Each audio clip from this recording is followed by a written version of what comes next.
Hey, kennst du das? Du hast jetzt eine neue Kamera, die 4K aufnehmen kann und du bist rausgegangen, hast mega geile 4K-Shots gemacht, aber beim Bearbeiten merkst du einfach irgendwie, dass dein PC nicht wirklich die Leistung hat, die du bräuchtest für 4K und alles ruckelt und stottert und es macht einfach keinen Spaß, um in der Timeline zu arbeiten. Und glaub mir, ich kenne das Problem auch. Doch es gibt eine Lösung und die schauen wir uns heute an. Und zwar ist die Lösung für genau solche Computer, die nicht unbedingt ausgelegt sind für 4K-Files, Proxy-Files. Und ich würde sagen, bevor wir jetzt so lange reden, springen wir direkt in mein Notebook und legen los. Wir sind jetzt hier in Premiere Pro und ich habe hier mal eine kleine Beispiel-Timeline vorbereitet. Und wenn wir jetzt in die Live-Preview gehen, merken wir schon, das Ganze ist nicht ganz so flüssig, wie wir uns das gerne wünschen würden. Und deshalb müssen wir jetzt mit Proxys arbeiten. Für alle die wissen, was ein Proxy ist, sollte das Ganze selbsterklärend sein. Für die es nicht wissen, kein Problem, wir schauen das jetzt gerade an. Die Idee hinter dem ganzen Proxying ist die, dass wir als Editoren von diesen Videos ja eigentlich nicht zwingend mit dem 4K-Material arbeiten müssen.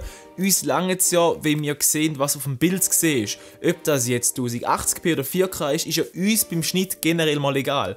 Und genau das machen wir. Wir nehmen die grossen 4K-Files, rendern sie ab in kleinere 720p-Files, dann nachher die 720p-Files schneiden, weil für uns langt das. Und nachher beim Rendern sagen wir, dass das Programm anstatt die 720p-Files wieder die 4K-Files nehmen soll. Und am Ende haben wir ein 4K-Video, wo wir schneiden können, obwohl unsere Rechenleistung nicht auslangen würde, um effektiv 4K in der Timeline zu schneiden. Und wie man das macht, es gibt zwei Möglichkeiten. Es gibt zum einen die manuelle Möglichkeit und die automatisch. Als allererstes schauen wir jetzt die manuelle an.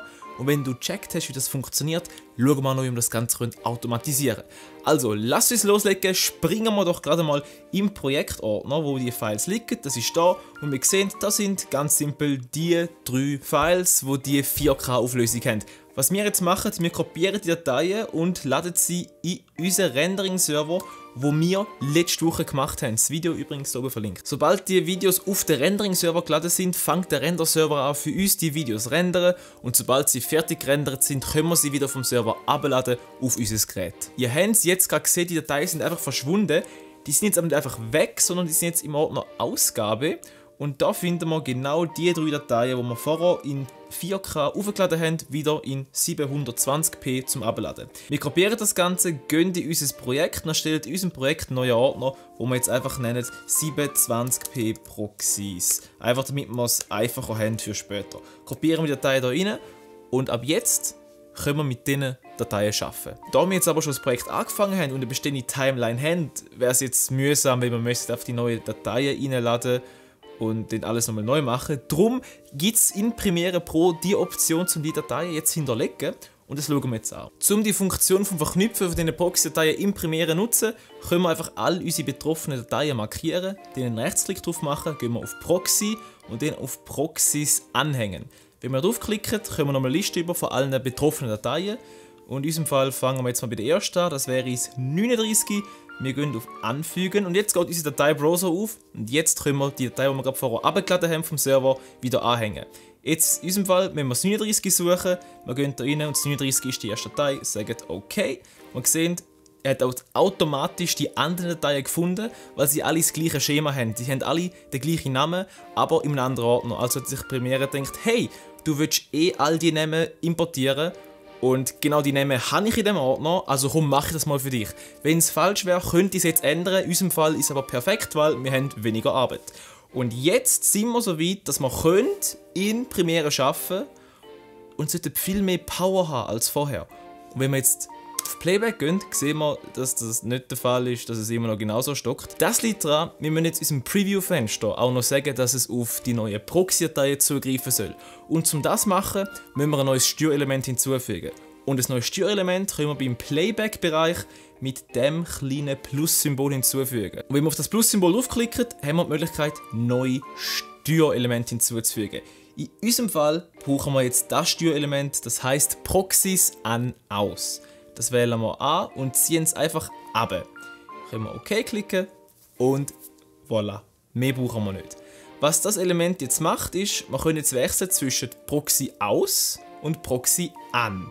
Und wenn wir jetzt Proxy ausmachen und versuchen, den Playback zu machen, sehen wir, es ruckelt, es ist nicht flüssig. Wir haben wirklich Probleme mit unserer Timeline. Wenn wir jetzt aber nochmal zurückgehen und Proxy anmachen und das Ganze jetzt nochmal testen, müssen wir feststellen, oh, schau mal, ist doch ziemlich flüssig und mit dem können wir jetzt relativ gut arbeiten. Und das ist eigentlich alles. Jetzt könnt ihr in Premiere Pro arbeiten mit 4K-Files, obwohl eure Hardware vielleicht nicht für 4K-Files ausgelegt ist. Und ich habe es euch jetzt gerade vorher gesagt, das Ganze kann man natürlich auch automatisieren. Und wie das funktioniert, das zeige ich euch jetzt am Computer. Wir sind jetzt im exakt gleichen Projekt wie gerade vorher auf dem Mac, einfach, dass wir jetzt noch keine Proxys verbunden haben. Das Vorgehen ist wieder ähnlich, nur in dem Fall markieren wir jetzt einfach alle betroffenen 4K-Files, machen einen Rechtsklick drauf, gehen wieder auf Proxy und anstelle von Proxy anfügen, machen wir jetzt Proxy erstellen. Dann werden wir noch rasch gefragt, in welchem Format wir den Proxy machen wollen, drücken OK.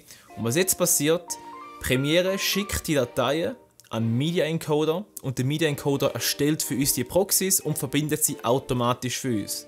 Eigentlich exakt das Gleiche, was wir vorher mit dem Rendering-Server gemacht haben, weil der Rendering-Server ist auch nichts anderes gewesen als der Adobe Media Encoder. Sobald der Media Encoder durchgelaufen ist und fertig ist, habt ihr automatisch die Proxys verbunden und ihr könnt auch da wieder über die Schaltfläche Proxy an und aus eure Proxys ein- und ausschalten. Jetzt weißt du, wie du 4K-Files bearbeiten kannst, auch wenn du nicht die beste Computer-Hardware hast. Ich hoffe, das Video hat dir etwas gebracht und du hast etwas lernen können. Wenn ja, lass mich doch in den Kommentaren wissen. Und jetzt bleibt mir nicht mehr viel zu sagen, außer hey, abonniere doch meinen Kanal, weil ich habe festgestellt, dass fast 80% von meinen Zuschauern gar nicht meine Abonnenten sind. Darum hey, wird doch einer von den 20%, die mich schon abonniert haben und klickt den Abonnier-Button und am besten noch das Glückchen nebenzu. Und wir sehen uns dann im nächsten Video. Danke fürs Zuschauen, ich bin der Greenie und das ist die Endcard. Du kannst jetzt links und rechts noch das Video anklicken. In der Mitte kannst du mich abonnieren, damit du eben einer von den 20% wirst und wir sehen uns im nächsten Video. Ciao!